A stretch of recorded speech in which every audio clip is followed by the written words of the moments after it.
Good afternoon and welcome to this week's CERIAS Security Seminar at Purdue University. Today's speaker is Jack Jones.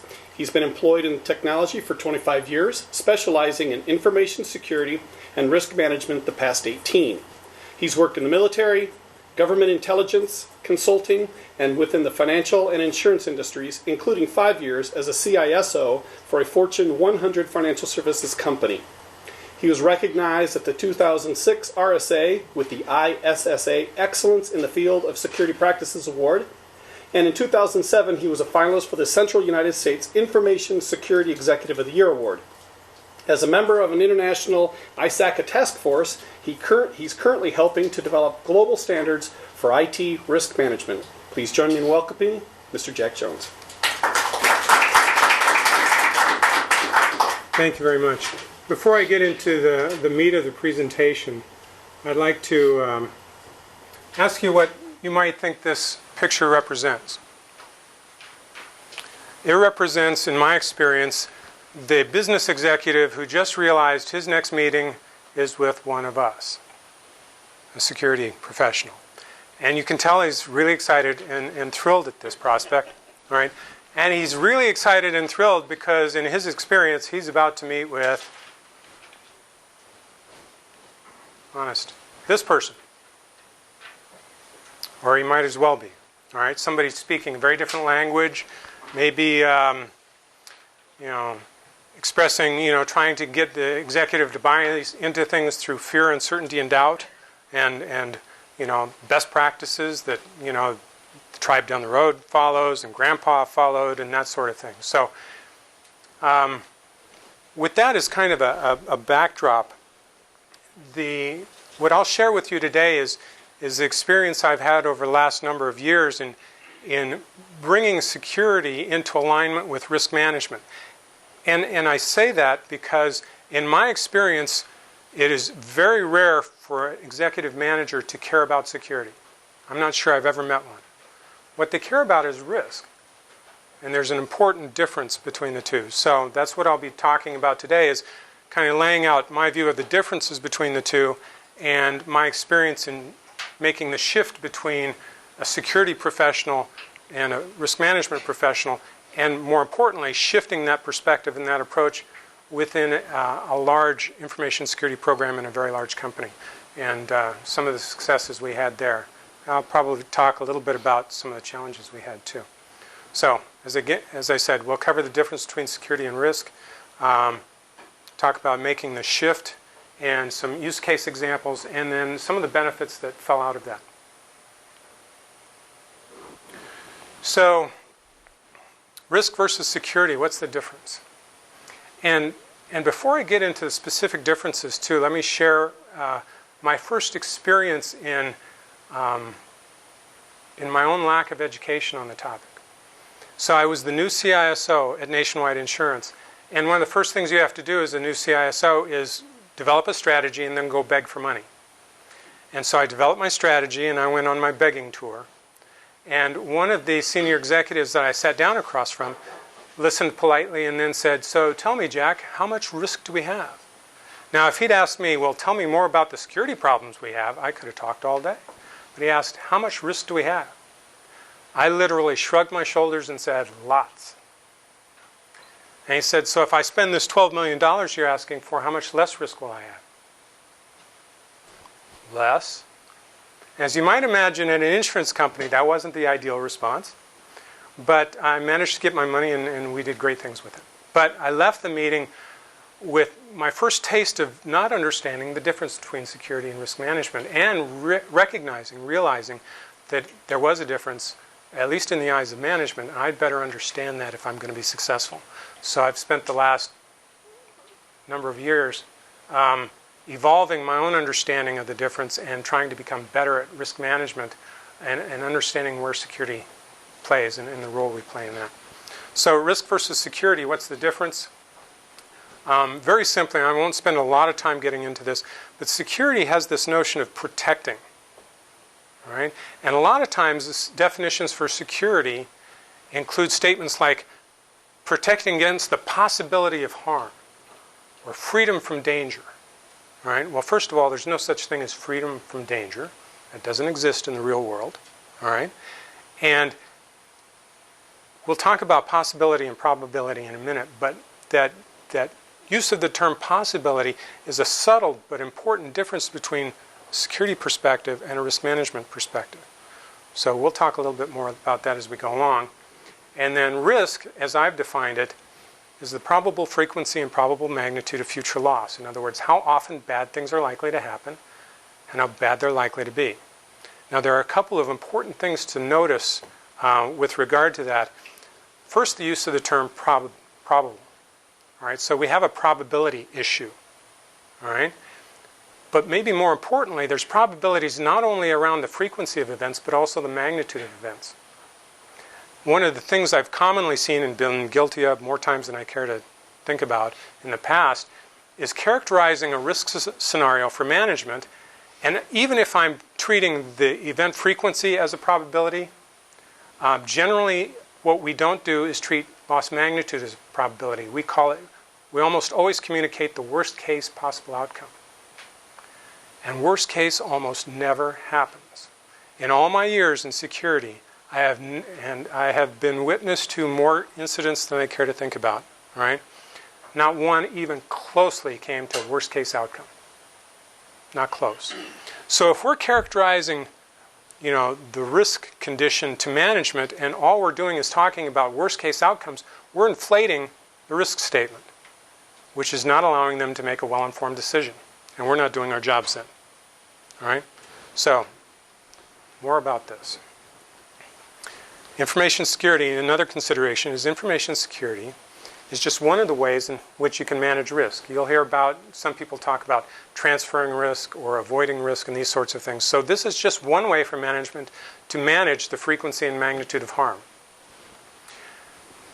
The other consideration is that outside of a risk management context, security has no purpose, no meaning. I have yet to have someone give me a reason to do security things outside of the context of managing the frequency or magnitude of loss. So security is a subcomponent, if you will, of a risk management strategy. So making the shift.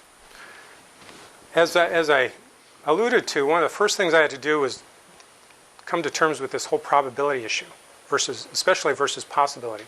So possibility is binary. Something is possible or it's not. All right? Some people would make the argument that given enough time, anything is possible, right? Enough monkeys at a keyboard and you get, the works of Shakespeare or whatever, right? But bottom line, from a practical perspective, things are feasibly possible or they're not. Probability runs the continuum between the two. And this is where we provide real value, is being able to communicate that to management. Let me give you an example. Let's say, it's a little bit of a gory example, but it works. Let's say I'm in the unfortunate circumstance of having to play Russian roulette. The good news is I get to choose between weapons. My choice is between a standard 6-cylinder revolver with a single bullet loaded and chambered. My other option is a semi-automatic with a single bullet loaded and chambered. The possibility is equal. It is 100% possible in both circumstances for me to have an unfortunate outcome. All right? The probabilities are real different. And as a decision maker, don't bother me with possibilities. That doesn't help me. The hackers could get you. Duh. All right? That doesn't help me. Talk to me about probabilities. The walls could come crumbling down around you if the hackers get you. Duh. All right? Tell me about probabilities. What's the probable loss magnitude? That's the only kind of information that helps me. Yes, I need to know what the worst case might look like. But if that's a remote possibility, remote probability, caught myself, that difference is important. Right? So we have to treat these things as probabilities, or we're not helping our management, the people who are using the information we provide, make well-informed decisions. All right? And the difference, roughly 100%. I might get lucky and it misfires, or roughly 17%. All right, so Next thing I had to do was understand the problem space, risk. And I'm going to go through this step by step, and there won't be a test later. At least I won't be giving you a test later. But essentially there are the two halves, the loss event frequency and the loss magnitude side of the house. All right, we'll talk about these. So, risk, we've already talked about the probable frequency and probable magnitude of future loss. And we have loss event frequency, the probable frequency within a given time frame that a threat agent will inflict harm upon an asset. Now, something that's important is this notion of time frame. We have to time box it, again, because otherwise we're talking about possibilities, especially in rare events, right? So if we're evaluating risk around some rare event, right, and we say, well, it could happen once, it could happen twice, once or twice in how many years?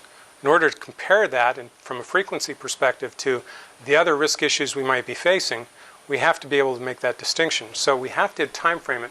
And typically what we do is, frequency per year. Now that frequency may be a fraction, right? It may be 0.01 times per year, or in other words, once every 100 years, right? But that's an effective way of approaching that. Now, something else I'll point out here now is you will see risk analysis methodologies that don't use a frequency sort of statement, they use a likelihood statement. And again, unless there are challenges associated with likelihood in the sense that virus events within an organization are likely. So it's 100% likely that you'll have a virus event of some sort in any sizable organization. Fraud is likely in large organizations. So you could have 100% likelihood of fraud. But unless you talk about frequency, you can't draw those distinctions. And again, if we're going to be effective at this, we have to be able to draw the distinction. So I'm not an advocate of likelihood. Frequency is a more accurate and useful means of reflecting that aspect of our problem. Threat event frequency. So loss event frequency is driven by one or more factors. In this case, threat event frequency. How many, if we're talking about a malicious scenario, how many times are we attacked? It's also driven by vulnerability, the probability of being able to resist that attack. Okay? Now, something that's useful and important to recognize here is loss event frequency cannot exceed threat event frequency. If I'm attacked 10 times and 100% vulnerable, I have 10 loss events, right? But that vulnerability is represented as a ratio or a fraction, all right? So if I am 10% vulnerable, in other words, vulnerable to 10% of the attacks, and there are 10 attacks, there's one loss event, all right? Very straightforward, simple sort of relationships there. Threat event frequency is driven by contact with the threat community or communities. And again, it's probable frequency within a given time frame. Now, there are different types of contact. There's random, regular, and intentional. Random, did they trip over you? Regular, are they, say, the cleaning crew and they come through here regularly? Or are they hunting you? The intentional. All right? Probability of action. All right, so contact takes place, but that doesn't mean an attack or an act takes place, right?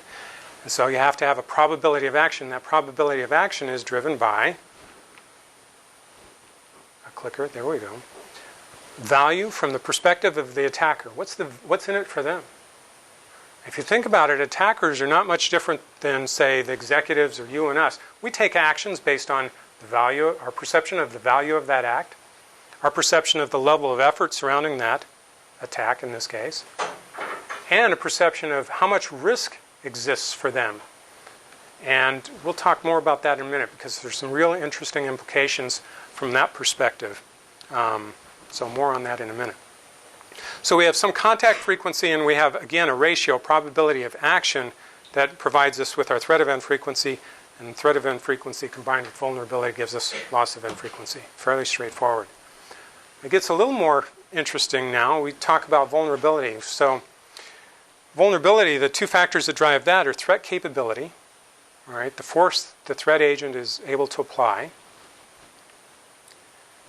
And in a human context, that boils down to skill and resources. And that skill breaks down into knowledge and experience. Resources basically breaks down to time and materials. What's important about that is if you understand those factors and you're in a defensive role, then those are opportunities for managing the threat agent, the risk associated with that threat agent. If you understand that time and materials is a factor, can you reduce the available time they have to execute? Can you reduce their availability of resources and these sorts of things? So understanding these factors and where they play into the taxonomy is very important if we want to be particularly effective in managing our risk. And then control strength is essentially our ability to resist the force being applied. Now, one of the first questions that people ask then, is how do you measure that exactly? There isn't a pounds per square inch measurement for, hackers and that sort of thing. It might be interesting to try to develop one. Maybe there's a research project in there somewhere. But what I've come up with is a simple approach. And control strength basically boils down to difficulty and complexity. And I differentiate between the two because the request, hand me that piano, right, it's not a complex action, but if that's a grand piano, it may not be a simple act to give it to the person. So the notion of difficulty versus complexity, there's a subtle difference there that can be important. But in terms of measuring vulnerability, if we think about threat capability as a continuum from theoretical 0 to goodness knows where, infinite potentially, right? The population of threat agents exists as a distribution somewhere along that continuum, right? And you'll note that that continuum doesn't have any sort of markings or scale or anything associated, and we don't need it, right? So if we have this distribution of threat agents with some capability distribution, and it's generally going to be bell-shaped, although the shape may be narrower or broader depending on the circumstance, then you apply a control to that. So let's say we're talking about desencryption, a dozen years ago. At that time, the proportion of that threat community that lived on the wrong side, if you will, of that control was non-existent or nearly non-existent from a brute force attack perspective. Of course, over time, that tends to change. All right? So now desencryption is vulnerable to some percentage of that threat population. All right? That percentage exists at the higher end of the distribution. All right? Now, right there we could measure, if you will, vulnerability as that proportion of that distribution that is capable of compromising that control. So in this case, it might be 5% or whatever that happens to be on that curve. Now, because we can't measure that control strength precisely, at least in my experience, we can make estimates or measurements around that and describe that as a distribution as well. This control could be as minimally effective as this, maximally as this, and probably in this range. Describe that as a curve, and then you can use things like Monte Carlo analyses and stuff to generate an output distribution that represents the vulnerability for that control against that threat community.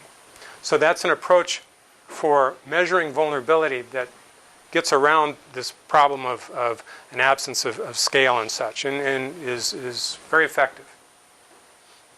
So, on to the loss magnitude side of the house. Now, the loss magnitude side of the house is more complex than the loss event frequency side. The loss event frequency is nice and straightforward in most respects. This side is a lot more complex. There's more systemic effects, feedback loops, and that sort of thing. Bottom line, it's not as simple. And if we had more time, I could break that down a little deeper than what you'll see today, but this will give you a sense for it. So there are two primary categories of loss factors, primary and secondary. Primary loss factors have to do with asset characteristics, right? Things like criticality, cost, sensitivity of the assets. And then there are threat factors, things like the type of action taken, whether the threat agent is internal versus external. And the reason that's in there, and that's just an example, is because at least today, if an organization suffers some sort of security event and it was a trusted insider that perpetrated the event, the ramifications are different than if it was an external attacker. Right? So that difference is important in some circumstances. And then the competency issue gets to the point of, say, for example, someone who breaches security and takes away nuclear weapons information. Okay? Well, the breach occurred, but their ability to capitalize on that varies. They may have all the secrets in the world, but not have the materials, the skills, and resources to apply that in a way that generates nearly as much damage. So this notion of competency plays a role as well as one of the factors. And again, the factors I'm listing here are examples. There are more. Secondary loss factors are organizational considerations. Right? An example would be timing of the event. Is it year-end processing if you're a financial organization or something like that? Due diligence is a big one, right? How effective have we been in situating ourselves to prevent this in the first place and then respond effectively? That due diligence is critical when we're dealing with reputation and legal loss magnitude issues. And then detection and response are critical. So an event occurs, how quickly did you detect it and respond to it so that you can contain it and minimize loss? So these are some of the organizational factors. And then environmental factors. And examples of those are laws and regulations, the media, and other stakeholders. Our competition and such play a role there. So this is kind of the fundamental breakdown, if you will, of this taxonomy at this layer of abstraction. It goes deeper. But when we're doing the analyses, and some people, when they see this taxonomy, they get a little wrapped up in, oh, that's complex. There's a ton of work there. Well, no, not really. First of all, once you get used to using it, it becomes second nature and is very quick to apply. Secondly, you can choose the level of abstraction you do your analysis in, and you might go deeper in the analysis in some circumstances when maybe there's more at stake and you want to be sure you haven't overlooked something, right?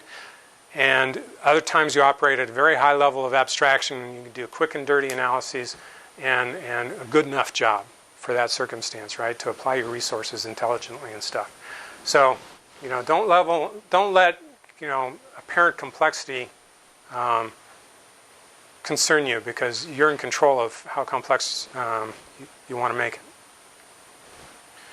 Now, back to what I mentioned a little bit earlier. The probability of action is driven by value, level of effort, and risk from the threat agent's perspective.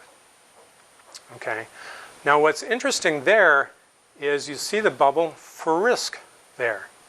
Well, we've got a bubble there for risk, and we've got a bubble at the top for risk. What that means is we have the same taxonomy at that level, only from the aggressor's perspective. Okay? It's risk from their perspective. Loss event frequency, probability of getting caught. Loss magnitude, probable consequences with getting caught. What that allows us to do is some interesting analyses of the different aggressors we face and how we can affect that risk equation for them. Right? Likewise, as an aggressor, we can analyze our own circumstance relative to what we're trying to accomplish. So this has some interesting implications in, say, defense or those sorts of law enforcement or other environments where you're doing scenario analysis and trying to understand, say, your opponent's perspective. So I thought I'd share that. And by the way, if anybody has any questions throughout this, please don't hesitate to ask. Sometimes I get on a roll and people might be afraid of breaking my rhythm, and that's okay. So, with this, understanding of probability versus possibility, and then developing this taxonomy so I have a decent understanding of risk, there was this transition that the organization had to go through to be risk-focused versus purely a security focus. We had to validate the approach, right? I wasn't going to presume, having developed this taxonomy and such, that I had a clue. So I took the taxonomy and the measurement approach and the use of, planning to use Bayesian analysis as the computational probabilistic analysis for it. And I thought, oh, I better get this validated by somebody because I could be on thin ice. So I took it to the actuaries, the vice presidents of the actuarial department for the company I worked for. And these people live and breathe risk and statistics and probability and such, and had them review it. And fortunately, they gave it 2 great big thumbs up and were very enthusiastic about it and such. So that was a good first vetting. Then I also had to take it in front of the auditors, both the internal auditors and external auditors, because they're the ones who are grading the organization at any given time on their risk management capabilities. And if they don't agree with it, if they don't see value in it, then you're really swimming upstream, and that's not something you want to do if you can avoid it. So I took it to them, and lo and behold, the internal folks liked it so much they had me train all their auditors in it. The external folks, which were one of the big 4 firms, they wanted to know more about it, and I only gave them enough to make them comfortable and wouldn't train them in it, unless they wanted to pay me. So at any rate, that level of vetting also took place. Then we had to train the people on my staff, and I was fortunate enough to have a lot of very sharp people in the organization, and so I went about training them in the nomenclature and the analysis approach and that sort of thing. And that was an interesting experience for me, because what I discovered was various mindsets respond differently to this approach. So for example, some folks who are particularly engineering focused, right? So they're very into numbers and precision, a lot of them, right? And that's a sweeping statement, but a lot of them are.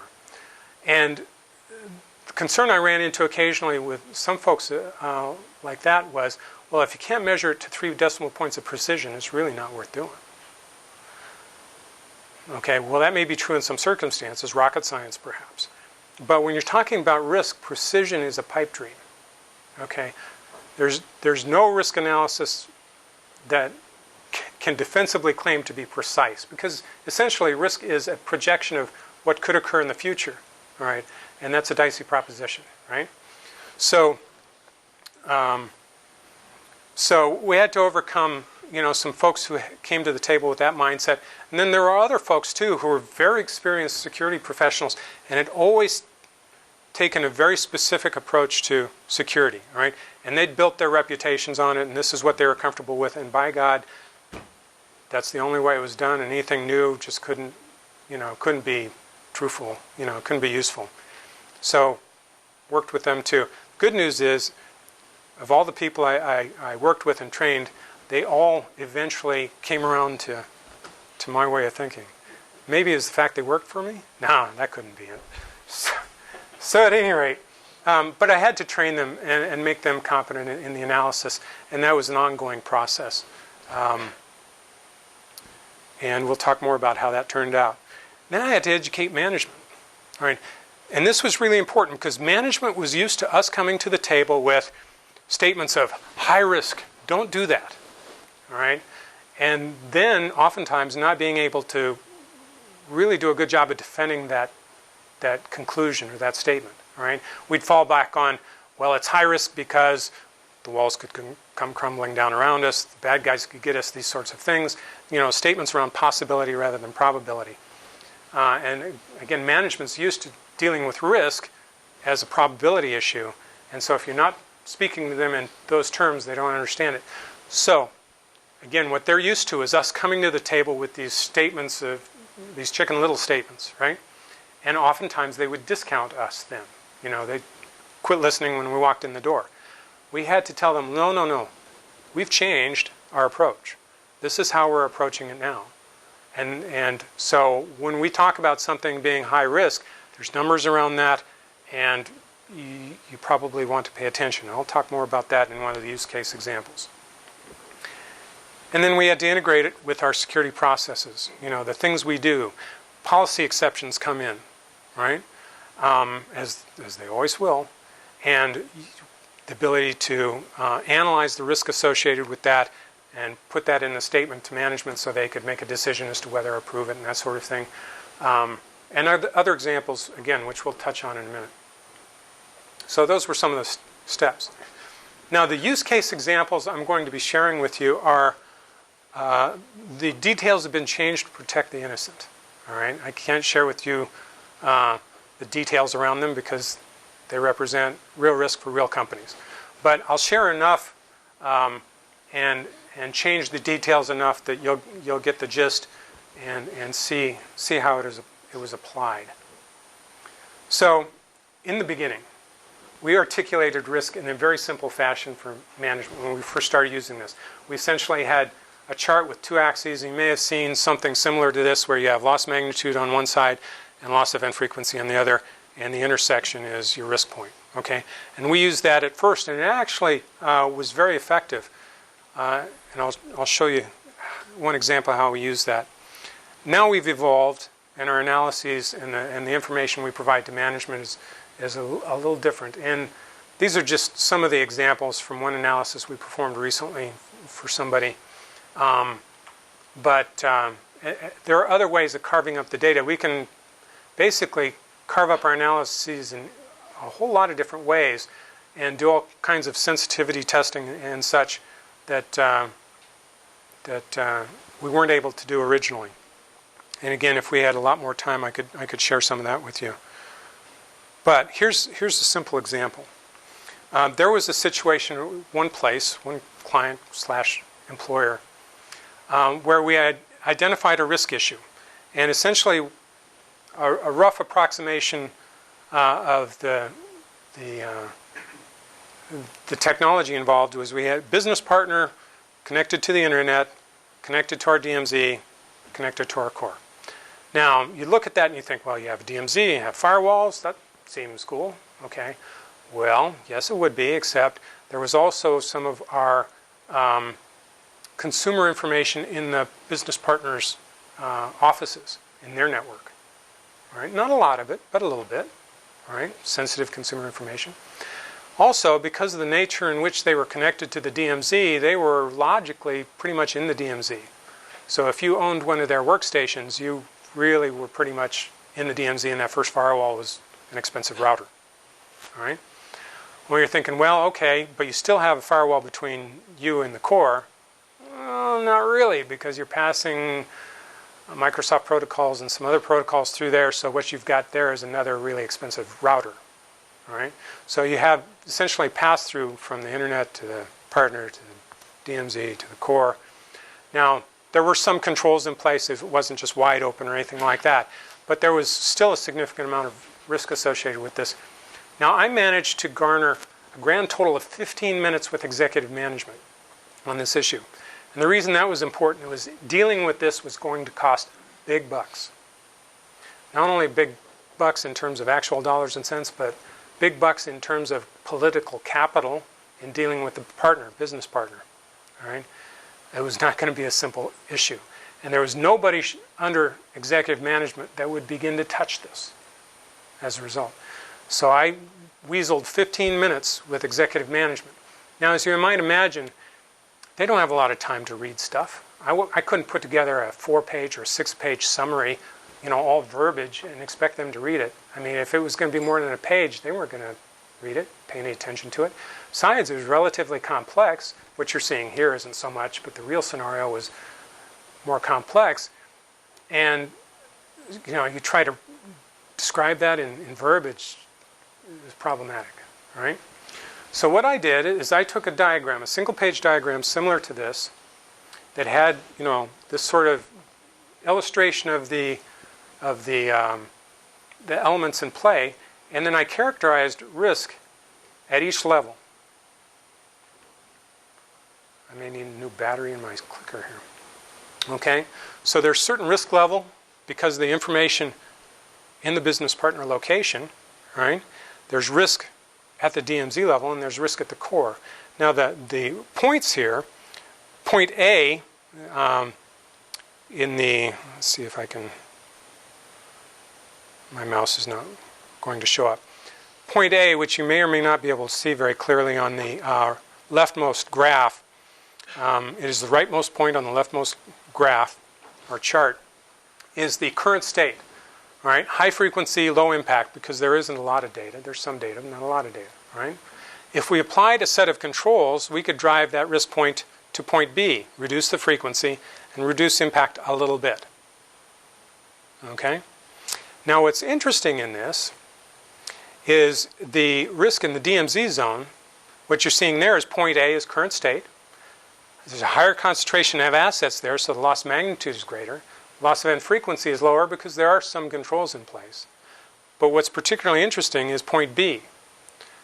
By applying the controls at the partner's location, you get a reduction in risk within the DMZ. No additional controls required within the DMZ. You apply the controls at the externalmost point and you get this downstream reduction in risk. When I start talking about that, their ears perked up. So we only have to apply controls in one place and we get reduction in risk elsewhere? I said, yeah. Same at the core. Again, huge population of assets and high potential impact in the core, especially if a threat agent is going to make their way all the way to the core, they're probably up to no good in a serious way, and so the impact is likely to be much greater. But again, because there are some controls in place, the frequency around that is expected to be a lot less. But here again, by applying those controls at the periphery, we get a downstream reduction in risk at the core. So in 15 minutes, I took a diagram very much like this to management and had the commitment I needed to rectify the situation. So it was very effective as a communication tool. And again, it made sense to them. Another example. We had processes in place, and if you're familiar with best practices around processes, one of the things that they say organizations should have is integration into the system development lifecycle. All right? So security should be involved in technology projects, and business projects for that matter, from the word go, so that we can help them manage risk, right? So we're not an 11th hour obstacle when they want to throw the switch and put something into production. If we haven't been involved, there may be huge issues, and then all of a sudden we're a roadblock. And let me tell you, management doesn't like us as a roadblock. They don't like us at all as a roadblock. And 99 times out of 100 as a roadblock, you're a speed bump. They don't stop. They go ahead anyway. They've committed budget and time, and their bonuses may be on the line and so on. So they don't, essentially you're an annoyance. So it's very important to be engaged in these projects up front. All right, so we had that in place. And we had that in place for a couple of years. And so we'd been involved in projects from the get-go, identifying risk issues and using Lord knows what to estimate the risk around those. All right? Before we had this risk-based approach, each security analyst in the organization had their own judgment around what the risk was for each issue they ran into. All right? And so what we did as we looked at applying this is we took a snapshot of all the risk issues that had been identified over 2 years and how they'd been characterized from a high, medium, or low risk perspective. And this is roughly the percentage. About 40%, high 30s, around 40% of the issues had been identified as high risk. What's the problem with that? Well, inconsistency for one thing. One person's high risk is another person's medium risk and that sort of issue. But the other is you put enough high risk issues in front of someone, they begin to not care anymore. They become desensitized. Oh, another high risk Chicken Little issue. Where do I sign off on this? They don't pay attention to that anymore. All right? But the problem with that is buried somewhere in those high risk issues are issues that executive does not want their name next to. But they have no way of differentiating those. So I trained up my analysts and we began tracking the change. And we had roughly a 2/3, almost 3/4 reduction in high-risk issues, which means management could focus on the issues that mattered. All right? Now here again, this is where it became very important for us to let management know, all right, when we've changed how we do this, and when you see a high-risk issue in front of you now, pay attention.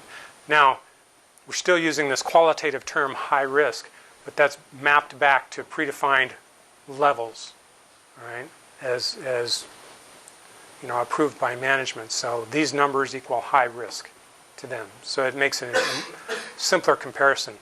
Management, they want numbers. They want there to be numbers, and they want rigor behind this stuff. But at the end of the day, a lot of times they want a stoplight, red, yellow, green sort of position, because they're in a hurry, right? And they don't have time to analyze a lot of numbers. But they really do like the fact that there's rigor and numbers behind the analysis. So in another case, we had one of the big four consulting firms come in and do an attack and penetration exercise. And they had a number of findings that they characterized as high risk. And I looked at those and just intuitively I said, I don't think so. So I pushed back. And I said, I don't think these are high risk. And, well, we're the experts here. You brought us in. You're paying us a lot of money. Of course it's high risk. And I don't think so. So I went up to the whiteboard and we broke down each one of those issues. And at the end of the day, they conceded every point. Not one of those was truly high risk. Which means as an organization, we could be more cost effective in our applying resources to managing these issues. We didn't have to pull a fire alarm. We didn't have to stop production on things. We could be more deliberate and effective in dealing with the issues. And let me tell you, management loves that. They see tremendous value all of a sudden when you're able to provide that kind of clarity and opportunity to them.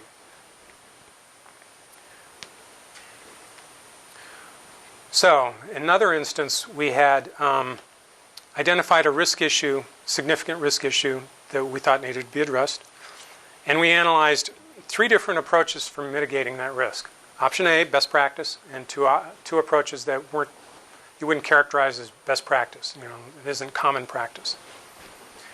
After analysis, we determined option B was likely to be every bit as effective as best practice, but a whole lot less expensive. Guess which one management chose? And they were thrilled to have the opportunity to make that choice. Again, if all you come to the table with is best practice, everybody else does it this way. Sometimes that's going to be exactly the right thing to do. That may be the perfect solution for that circumstance. All right? Sometimes it's not. But as a responsible professional, it is critical that we can distinguish between the two when they're important and when it's the appropriate solution and when it's not. Don't get me wrong, best practice has an important role to play. But misused or abused, I refer to it as the lemming approach to risk management. All right? And it really feels that way sometimes. So, enough said about that. All right, so some of the benefits from taking this risk-based approach. Tangible benefits, and some of them are fairly obvious. More accurate information for management. Things aren't as inflated. All right? More useful information. And again, given more time, I could talk about things like distinguishing or identifying when there's fragility in the scenario. All right? Because you may have a situation where that risk point on that chart may look like it's in great shape. It may be low in the lower left quadrant, something like that. But it may be fragile. There may be one control that if it fails, that goes to heck in a handbasket. All right? That's a critical piece of information for management. All right? And then there's this notion of instability. You may have an environment where the threat event frequency is really low, and your controls stink or don't exist, but because you have this low threat event frequency, you still have a low loss event frequency, and as a result, that risk point will be, potentially at the left side of the chart, or the left side of the graph. But what's going on there is you're rolling the dice every day. You're trusting the luck. That's an unstable condition. You're not in control of it. That is critical information for management. If all you come to the table with is this risk point or some statement of high, medium, or low, all right, you're not giving them enough information to make an informed decision. So these sorts of important points are fundamental to doing our jobs well and providing management with the information they need. Cost-effective solutions, cited that one example. Better able to prioritize. I mean, that's huge for organizations. As a practicing CISO for years, one of my biggest challenges was prioritization. I have way more to do than I have dollars and cents or political goodwill to get done. I have to know which is more important. Now, if amongst the things you have to do, you have education awareness and intrusion detection and identity and access management and blah, blah, blah, all these different things that are dissimilar, all right? How do you prioritize that? All right? The only way you can prioritize is understanding the effect of each of those from a risk perspective.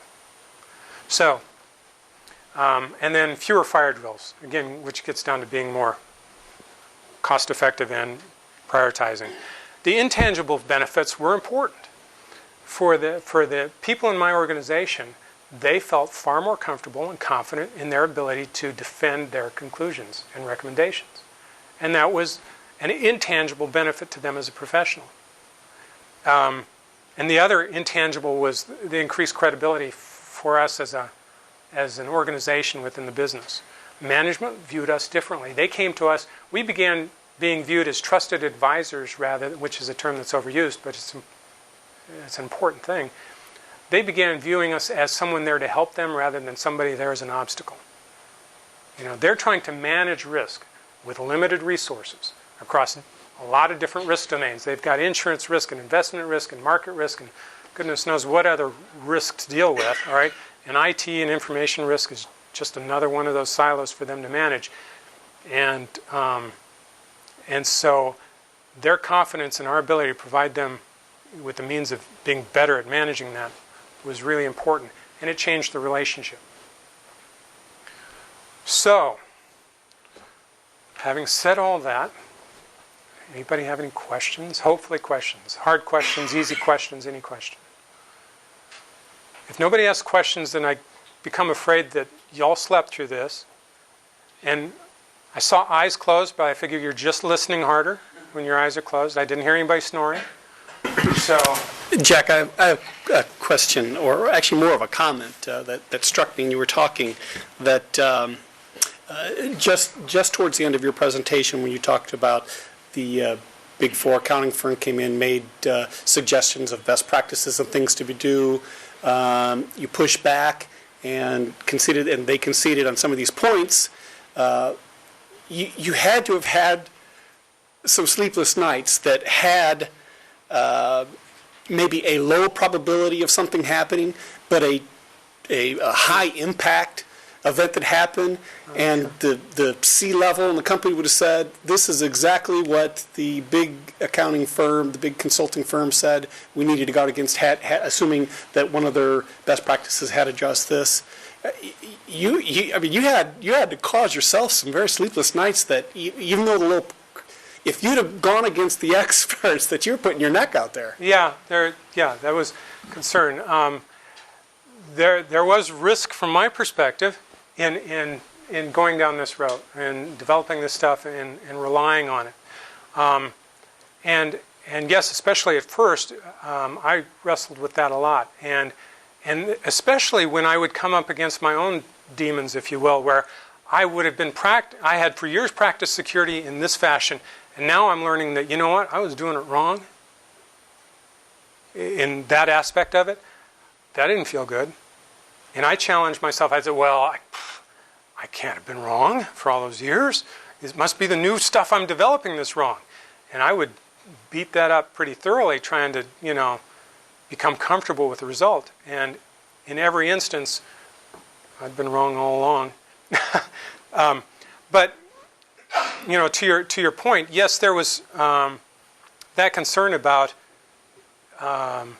if I made some risk statement and something bad happened because management, had gone against best practice because of my risk analysis. I managed that risk by, again, informing them of the method of my analysis, making sure they knew it was not a precise statement, that there were probabilities both in terms of frequency and impact, right? And that there are always tail events, right? These black swan events, whatever you want to call them, these things that can come out of the blue. And at the end of the day, I actually sleep better with this than I ever did before. Because I view my role as that of an educator first for management. All right? I'm there to help them make well-informed decisions. That is my first and most important job. And I feel far more confident in my ability to do that today than I ever was able to before. And because of the nature of the relationship, it used to be that I would say, this is what you must do. Right? Now I'm coming to them and saying, here's the risk associated with it. Here are your options. Make a choice. Right? And here, the ramifications of these options and that sort of thing. And so they would be making a choice, and as long as I felt I had done a good job of providing them with information, the best job I was able to, I slept great.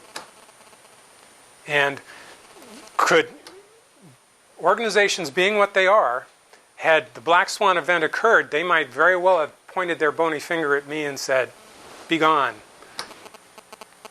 If that's how they operate as a business, then probably best that I go anyway. But that's how many organizations. That's how they work. And I felt more ethical in this approach than just being a lemming and saying, no, protect against any eventuality. Must spend money. I don't feel like I'm doing my job. I'm not helping the organization be effective, because the other side, the flip side to risk, is opportunity. And money and resources spent on managing risk is money and resources not available to making money for the organization. Or if you're, say, the government, to, providing additional benefits or protecting the country better or whatever the case may be. So, I feel like this approach is the only truly defensible approach to the bigger issue of, making the best use of the resources that are available. And is it precise? Is it flawless? Oh, heavens no. But I would argue that is more effective than a Chicken Little approach, and in many cases, especially in specific scenarios, it's far more effective than blindly following best practice. But that's a great question. Yes? Have you ever felt like when you're going before management to tell them what you really believe that they should do, that you're kind of sticking your neck out there? Oh, yeah. Don't become a CISO if you've got thin skin and no tolerance for risk. Because your neck is constantly on the line, to your point also. But there are lots of, taking this before management, you're always being assessed, as a management or leader within the company. The executives are always kind of checking you out, and so you got a clue, these sorts of things. Did he lead me astray last time, or that sort of thing. So, you're always dealing with personal risk, and you have to be comfortable with that, or you probably want to be in a different line of work. Some people would say that it is safer to just follow the party line and, best practice. It's like the old phrase, you never get fired for hiring IBM,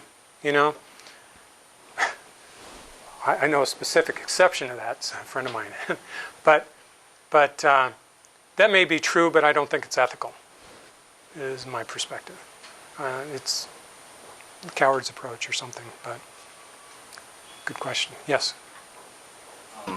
Do you think that these risk assessment methods could be adapted to domains outside of information security, like airport or bank security? Absolutely. In fact, the approach is agnostic with regard to risk domain, and it is particularly effective for operational risk type issues. So those could be things like IT risk other than security related. They can be things like legal risk issues. In one place I worked, we used this method to analyze legal risk issues outside of IT or security, and it worked very well. Management was thrilled with it. We've had some experience in leveraging it to help companies do enterprise risk management. Now, you may not be familiar with enterprise risk management, but it's this concept where you've got all these different risk silos in an organization, insurance, investment market, and security, and all these different things. And management has decided they want a single view of all the risk. They want a dashboard view of risk from all these domains. And that is just terribly difficult to do because all these different domains treat risk just a little bit differently and they use different terminologies. And so it's almost impossible to normalize data and roll up anything meaningful.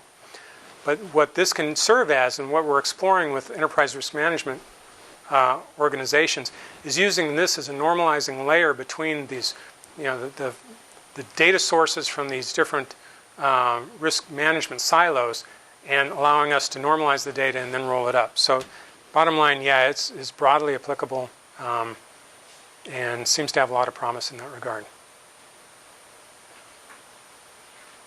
Yes, sir.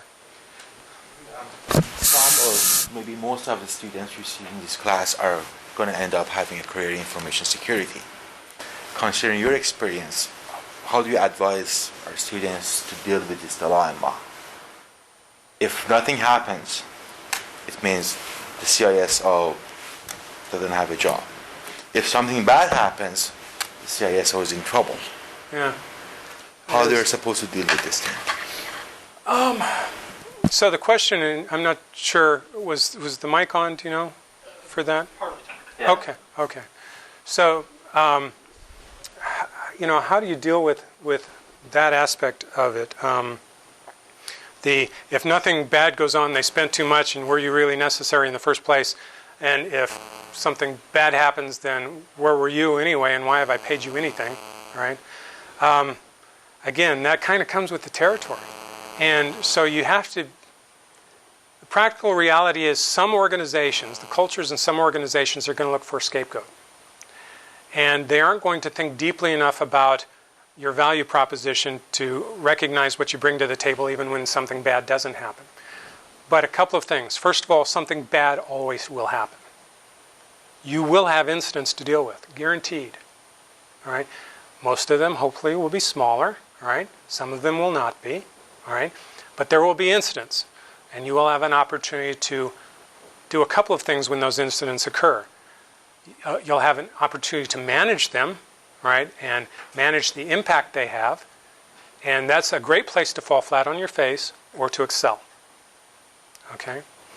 Secondly, if all you're doing is following a checklist of best practices, then it is a very fair question, why am I paying you anything? A grade school graduate can follow a checklist. It doesn't take an MBA to follow a checklist. All right? If you want to apply critical thinking skills, if you want to, deal with complex issues, not black and white issues, none of our issues are black and white, they're all gray. If you want to deal with them effectively, all right, you apply critical thinking skills. That's what we get paid for, at least what we get paid well for. And so it's a very fair question. If you're not performing that way, if you're treating it as a checklist issue, black and white, why are you there? They can get anybody to do that. All right? But when you start dealing with management and bringing complex issues to them, explaining it clearly, providing them with options, helping them reduce and manage costs and that sort of thing, if bad things don't happen, you've still shown value. Right? And so you've put yourself in a better position there. Mm-hmm. Quick question. Yes, sir. With the caveat knowing that every company is different and everybody's risks are different,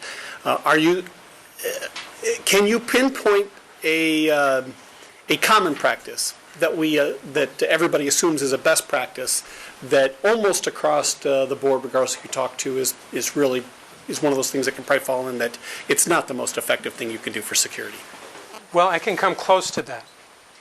I can tell you that in exceedingly rare circumstance, it is exceedingly rare for companies to do any sort of logging or intrusion detection that matters. All right? They will spend boatloads of money on storage for logs. They will spend boatloads of money on, fancy intrusion detection systems, and then nobody pays any attention to that data, those systems. It is one of the biggest places of wasted resource that I consistently see.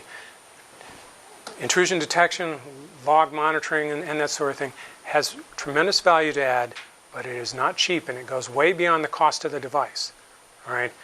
So, and there are going to be some organizations where it's clearly more valuable than others. But that is where I see the most money wasted. Great question. Any others? I know you guys probably are chomping the bit to get going, but, questions are good. Okay, I think that's it. Thank you very much. Appreciate your time.